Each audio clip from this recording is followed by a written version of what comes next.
Welcome back to another video. So this month marks 3.5 years that we've been creating regular videos on our YouTube channel.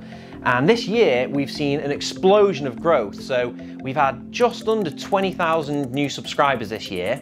And we thought, what better way to show you what we do on the channel than go through our 5 best, most successful videos. So we're gonna get straight into it at number 5. So our 5th most successful video so far is our Can This Novice Cut Shadow Foam. In this video, we had Paul, who was making some videos with us for a short time. This was an interesting video where we looked at my original toolbox, a toolbox I had when I was an apprentice, something that I'd kind of, the origins of shadow foam really. It was because of this big toolbox that led me to look for better ways of organising it. And essentially, in this video, I was showing Paul how to cut foam, and it was quite a good beginner's novice guide to foam. For us, it was a real surprising video. We've had some quite quirky, fun ideas for videos. If you look back through our channel, we've done everything from a skit where we've dressed up in medieval clothes, Nerf videos, game console videos, but it was this just classic me showing a beginner how to cut shadow foam that has done really well. Well, actually, I think you've moved it mid-cutting. Yeah, change the blade. Last thing you want to do, start cutting and it moves. We'll have to use glue in a minute. I did say I would make a mistake on purpose so we could test out the glue. In at number 4, we're looking at one of my favourite videos, which is a PlayStation 1 case. Now I grew up in the 90s, and my first, well, I had a Sega Master System, but that was a pass down to me actually. But my first console I was bought for myself was a PlayStation 1. It was quite nostalgic, this case. We picked up a white case from eBay. It was like a white leather briefcase. It was about 10 quid. And we cut the interior out of it, and basically we decked out the case in some shadow foam, and we made a custom disc holder which we sprayed white. We put a logo on. We got some wireless controllers, which I didn't even know you could get for PlayStation 1, but we did. We picked some up, we put it all in a case, and it turned out amazingly. And sadly we don't have that case anymore. We ended up giving it away.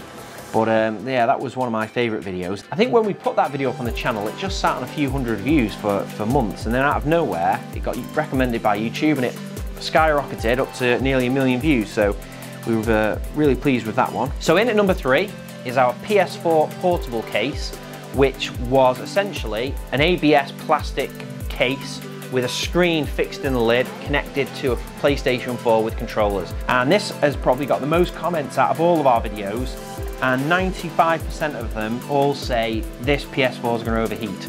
So we've had some great fun with this video, but every single comment talked about it overheating. Definitely we didn't give the ventilation of the PS4 enough consideration, and I think we've learned a lesson for when we do another console case. I mean, our plan was essentially to make something that looked really, really good and would allow you to carry it around and take the PS4 potentially out of the case. And not use it for long periods of time. If you were one of the people to comment on ventilation, we got the message, and when we do a PS5 case, which I'm sure we'll do, ventilation will be included. So the message is received.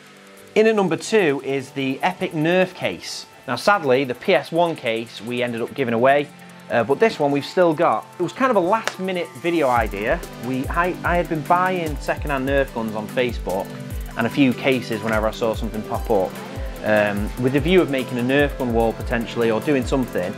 And one day we were a bit short of an idea, and I had this case, which was a saxophone case, before I started using it for this. It was a saxophone case anyway, it had like an insert in it. And I got it for £20, and I thought, well, we can put this big old Nerf Stampede in there and do something with that. And we obviously also did the Nerf logo. We put the cartridge in there, and I think at the start of this video we did like a stop motion section with all the other Nerf guns I collected, and we put it up on YouTube, not expecting it to do very well, and it just shows you the power of a YouTube recommendation, because this one really helped push the channel in the early days. So in the top spot we've got our most successful video being the Makita power tool wall, and the most amazing thing about this video is it's inspired loads of you to make your own power tool walls, which we love to see. We've had some amazing shares on Instagram, and we love resharing and posting your content on our Facebook group and on our Instagram page. So if you've made your own power tool wall, definitely let us know. Swing it over to Instagram and send us a message or tag us, and we'll reshare your pictures. We love seeing what you guys have come up with. But this Makita power tool wall was a video we had quite long in the making. I'd been slowly acquiring Makita power tools for most of my adult life. Since probably about 18, 19, I bought my first Makita 18 volt drill and had steadily been building on my Makita power tool set until a point where I felt like I had mostly everything I would need. And then we created the power tool wall. So we have a version 2 of the Makita power tool wall coming very soon, probably in the next month or so.